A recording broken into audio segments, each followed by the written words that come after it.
বাংলাদেশে ইউনূস যে দিনটি করতে চাইছে নির্বাচন, এপ্রিলের প্রথম সপ্তাহে প্রথম দিনের কথা তাতে মনে পড়ছে এই এপ্রিল ফুল গল্পটা। এপ্রিল ফুলটা কি দুঃখের হবে না আনন্দের হবে? আনন্দের জন্যই তো নির্বাচন, কারণ দেশ জুড়ে সবাই চাইছে নির্বাচন এবং অত্যন্ত জলদি নির্বাচন।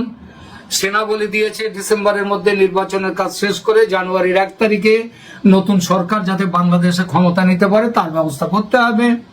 আর এই কথা বলছে বিএনপি, তারাও চাইছে ডিসেম্বরের মধ্যে নির্বাচন পর্ব শেষ করতে হবে। এবং বিএনপির সাথে আরো অনেক রাজনৈতিক দল তারাও এই দাবি করছে। আওয়ামী লীগ তো এখন বাংলাদেশে প্রায় নেই, তারা তাদের কাজকর্ম সেখানে নিষিদ্ধ, সুতরাং আওয়ামী লীগের কি করছে সেটা আমি বলতে পারবো না। তবে কলকাতায় আওয়ামী লীগের যে নেতারা রয়েছে সেই নেতাদের সাথে বক্তব্য, তারা যে কথা বলছেন, তারা বলছেন যে ইউনূস এই এপ্রিলের যে নির্বাচনের ডাক দিয়েছে সেটা হচ্ছে মানুষকে ধোঁকা দেওয়ার জন্য এবং নিজের জন্য তিনি আরো কিছুটা সময় কিনে নিতে চাইছেন। তার জন্যই তিনি এই এপ্রিলে নির্বাচনের কথা বলছেন এবং এটা দিয়ে তিনি মানুষকে এপ্রিল ফুলই দেবেন। কেন যেটা এপ্রিল ফুল, এপ্রিলের নির্বাচনটা সম্ভব নয় এই কথাটা কেন বলছেন তার উত্তরে তিনি যেটা বললেন সেটা বিএনপি যেটা বলছে তার সাথে একেবারেই মিলে যায়। বিএনপি কি বলছে? বিএনপি বলছে এপ্রিল মাস হচ্ছে কালবৈশাখীর মাস, ঝড় বৃষ্টি হয়। সেই ঝড় বৃষ্টির সময় বাংলাদেশের যা অবস্থা দাঁড়ায় তাতে ওই সময় কোনো ভালো নির্বাচন হতে পারে না, সুষ্ঠু নির্বাচন হতে পারে না। সুতরাং এই যে কথাটা বললেন আমাদের ইউনূস সাহেব, সেটা হচ্ছে ভোট না করার জন্যই তিনি ওই এপ্রিলের তারিখটা দিয়েছেন। একই কথা বললেন এখানে আওয়ামী লীগের যে এক প্রাক্তন মন্ত্রী এবং তিনি প্রাক্তন এমপি নয়, তিনি বর্তমান এমপি, কলকাতায় আছেন। তার সাথে কথা বলতে আমি তার নামটি করলাম না, কিন্তু তার সাথে কথা বললে তিনি ওই একই কথা বললেন। তিনি একটাই কথা বললেন, নির্বাচন হবে, করা উচিত, সেটা হচ্ছে একেবারে ডিসেম্বরের মধ্যে, অর্থাৎ শীতকালের মধ্যে, শীতের আগেই নির্বাচন, শীতের মুখোমুখি সময় নির্বাচনটা করতে হবে, তাহলে বাংলাদেশে সুষ্ঠু নির্বাচন করা যায়। এবং এই জন্যই বাংলাদেশে একবারে নিয়মতান্ত্রিক ভাবে জানুয়ারিতে নির্বাচন করার কথা সমস্ত এতদিন ধরে সেটাই হয়ে এসেছে। 2024 সালেও 7ই জানুয়ারিতে নির্বাচন হয়েছিল। এখন এই যে কথাটা, এখন তো এগুলো রাজনৈতিক দলের কথা বললাম, সেটা হচ্ছে বিএনপির কথা এবং আওয়ামী লীগের কথা। আরো যে সমস্ত দল নির্বাচন চাইছে দ্রুত বাংলাদেশে, তাদেরও বক্তব্য এইটাই, এপ্রিলে নির্বাচন হতে পারে না। সুতরাং কারোর সাথে কথা না বলে এই যে একটি ডেটটা ঠিক করেছেন, হ্যাঁ, এটার মধ্যে একটা কথা বলার দরকার, সেটা হচ্ছে কারোর সাথে কথা বলেননি, এটা ঠিক নয়। তিনি কথা বলেছেন দুটি রাজনৈতিক দলের সঙ্গে, একটা হচ্ছে জামায়াতে ইসলামী আর একটা হচ্ছে এনসিপি বা ন্যাশনাল সিটিজেন্স পার্টি, ওই নাহিদ ইসলামদের পার্টি, ছাত্রদের পার্টি, যে পার্টিটা বকলমে হচ্ছে ইউনূস মিয়ার নিজের পার্টি। তাদের সাথে কথা বলে এটা করেছেন, কারণ তারাও তো ভোট চায় না। সুতরাং এরপরে কি হবে না হবে তাদের ব্যাপার। তো এই যে ব্যাপারটা, এটা তো রাজনৈতিক দলগুলোর কথা বললাম। এবার বলি ভারত এই ব্যাপারে কি ভাবছে, ভারতকে এই ব্যাপারে কি ভাবছে সেটা এবার একটু বলিনি। দেখুন, এই রিপোর্ট বিশ্লেষণ করে ভারত এই সিদ্ধান্তে এসছে যে এটা আদতে হচ্ছে একটা সময় বাই করার, অর্থাৎ সময় নষ্ট করার একটা প্রক্রিয়া ইউনূস গ্রহণ করেছে।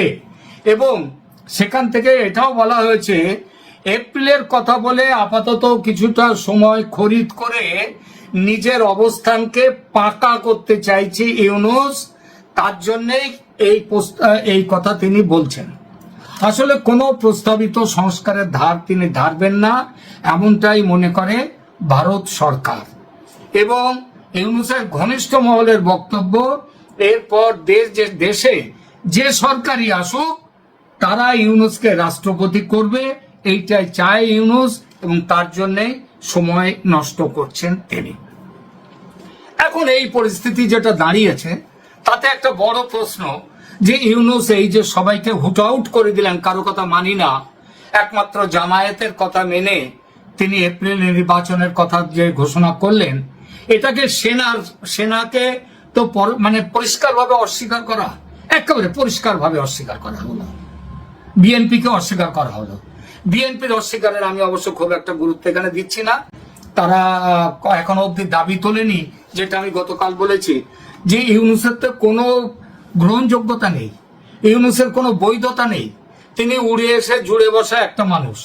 যদি একটা জনগণের নির্বাচিত সরকারকে যেখানে বহিষ্কার করা হয়, তাদেরকে যেখানে বাতিল করা হয়, সেখানে যে সরকারের বিরুদ্ধে কোনো জনগণের কোনো রায় নেই, তাকে বাতিল করতে এত সময় লাগে কিসের, কেন লাগে?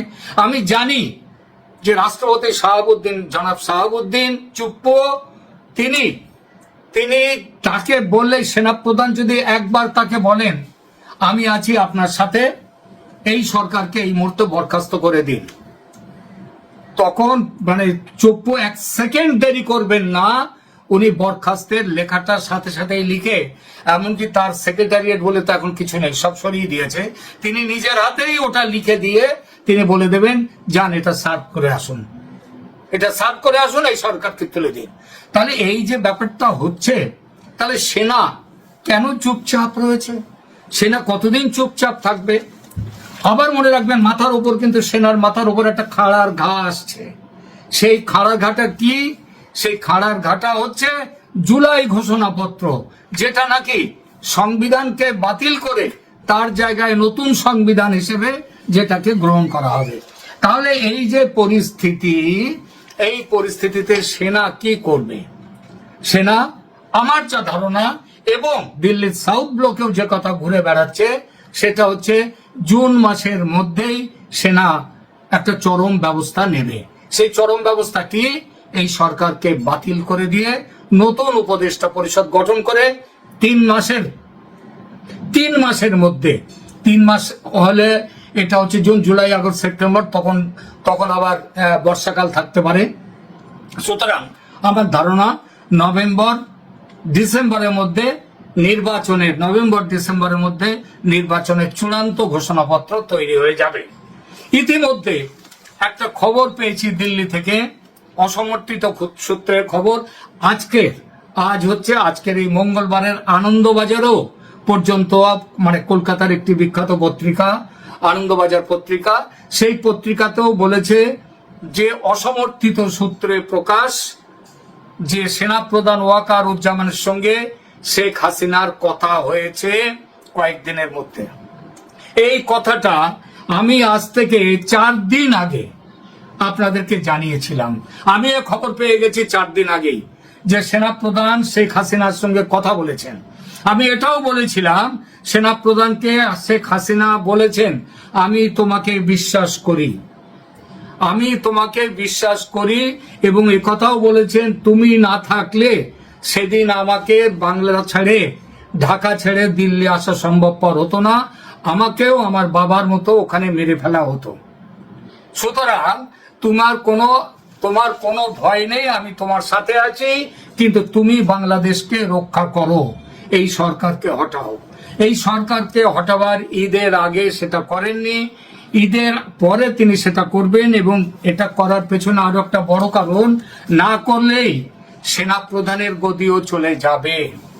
আর এখানে এই প্রসঙ্গে কথাটাও বলি যে ভারত সরকার নিজেও বলেছে যে ওয়াকারুজ্জামান যদি এই সময়ে ইউনূসকে হটাবার মতো কোনো পাকাপাকি ব্যবস্থা গ্রহণ করতে এগোয়, তাহলে ভারত তার সঙ্গে আছে। ভারতের সঙ্গে থেকে কি করতে পারে সেটা 2 কথায় সেই কথাটা বলবো। সেটা হচ্ছে, দেখুন, বাংলাদেশ সেনাবাহিনীর মধ্যে সমস্ত সেনা যে এক পথে চলে তা মানবার কোনো কারণ নেই। বাংলাদেশ সেনার বিভিন্ন গোষ্ঠী আছে, এই বিভিন্ন গোষ্ঠী তাদের মাথা বিকিয়ে রেখেছে বিভিন্ন দিকে।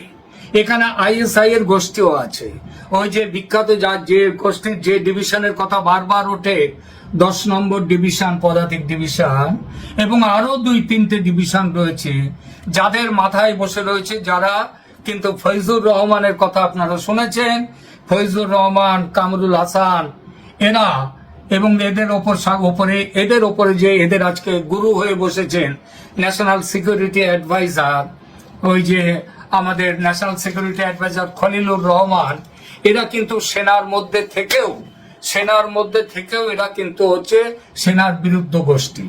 সুতরাং ওয়াকারুজ্জামান এগিয়ে এলে সেনা যে একত্রভাবে গোষ্ঠীবদ্ধভাবে একসাথে থাকবে এবং দেশে যে কোনো রকম গোলমাল হবে না, এটা ভাবা যায় না।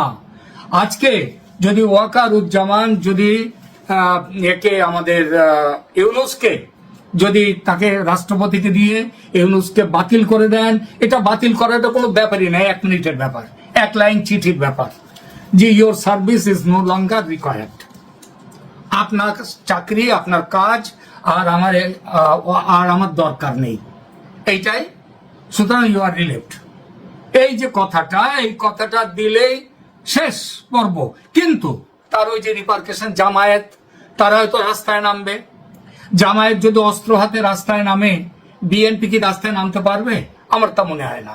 এই যে এত বড় যে মুজিবুর রহমানের ভাস্কর্য ভাঙা হলো, 32 নম্বর বাড়ি ভাঙা হলো, হাজার হাজার যে মুরাল ভেঙে ফেলা হলো, স্বাধীনতা যুদ্ধের ভাস্কর্য ভেঙে ফেলা হলো, ভাঙলো তো ওই জামায়াতিরা আর তাদের সঙ্গের ইসলামীরা। তাদের বিরুদ্ধে প্রতিবাদে 10টা লোক রাস্তায় নেমেছে, প্রতিবাদ করতে নামেনি। সুতরাং বাংলাদেশে একদল মানুষ, তারা মুখে যতই চান না কেন, তারা আজকে এমন জায়গায় পৌঁছেছেন যে তারা রাস্তায় লড়াইতে তারা নামতে ভয় পাচ্ছেন। কিন্তু জামায়াত যে মুহূর্তে ঘোষণা হবে, মিলিটারিতে ছড়িয়ে পড়বেই। মিলিটারির সামনে জামায়াত অনেক জায়গাতেই, আর্মির সামনে জামায়াত চুপসে যাবে।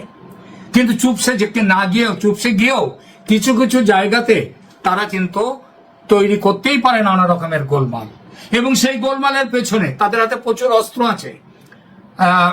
পাকিস্তান থেকে অস্ত্র এসে গেছে, আপনারা সবাই জানেন। এছাড়া আর্মির অস্ত্র আছে, পুলিশের লুটো অস্ত্র আছে, ভালো পরিমাণ অস্ত্র আছে। সুতরাং একটা সংঘাত হবে। এই সংঘাতে ভারতের সাহায্য দরকার হতে পারে, সেটা সামলাবার জন্যে।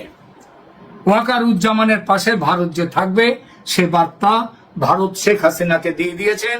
এবং শেখ হাসিনা সেই কথা বলেছেন না, গত এই কয়েকদিনের মধ্যে, 3-4 দিনের মধ্যেই শেখ হাসিনার সাথে ওয়াকারুজ্জামানের কথা হয়েছে। আজকের বিখ্যাত পত্রিকা কলকাতার আনন্দবাজার, তারা এই খবরটি দিয়েছে। যদিও তারা একটা ছোট্ট জায়গায় লিখে দিয়েছে অসমর্থিত সূত্রের প্রকাশ। যে খবর আমার কাছে এসছে কয়েকদিন আগে এবং আমি আপনাদেরকে জানিয়েছি, সেই খবর তারা বললো কয়েকদিন পরে। আমিও যেটা বলেছিলাম অসমর্থিত সূত্রের প্রকাশ, তাই। সুতরাং এপ্রিল মাসে নির্বাচনকে এপ্রিল ফুলে রূপান্তরিত করার যে প্ল্যান করে রেখে দিয়েছেন ইউনূস সাহেব, সে প্ল্যান তার কিন্তু কাজে আসবে না। তার আগেই লিখে নিতে পারেন, তার আগেই বাংলাদেশে ওলটপালট ঘটবে, এবং এই ওলটপালট ঘটবে জুন মাসের মধ্যে। ইউনূসের পাশে কেউ দাঁড়াবে না। আজকে আমেরিকা রয়েছে, আমেরিকা দাঁড়াবার কথা বলছে, আমেরিকার সাথে আঁতাত করে দেশকে বিক্রি করে দিতে চাইছেন ইউনূস। আর আমেরিকা তার স্বার্থের জন্য, আর ইউনূস তার নিজের স্বার্থের জন্য দেশকে বিক্রি করে দিতে চাইছে। এটা বিএনপি প্রসঙ্গত বলি, বিএনপিও কিন্তু ভারতের সরকারের সঙ্গে যোগাযোগ রেখে চলেছে। বিএনপি এমন ভাবলে আপনারা অবাক হবেন না যদি আগামী নির্বাচনের আগে, দেখুন নির্বাচন যখন হবে, কে কোথায় দাঁড়াবে না দাঁড়াবে, কে কতগুলো সিট লড়বে, এসব অন্য ব্যাপার, সেটা একদম শেষ মুহূর্তের ব্যাপার।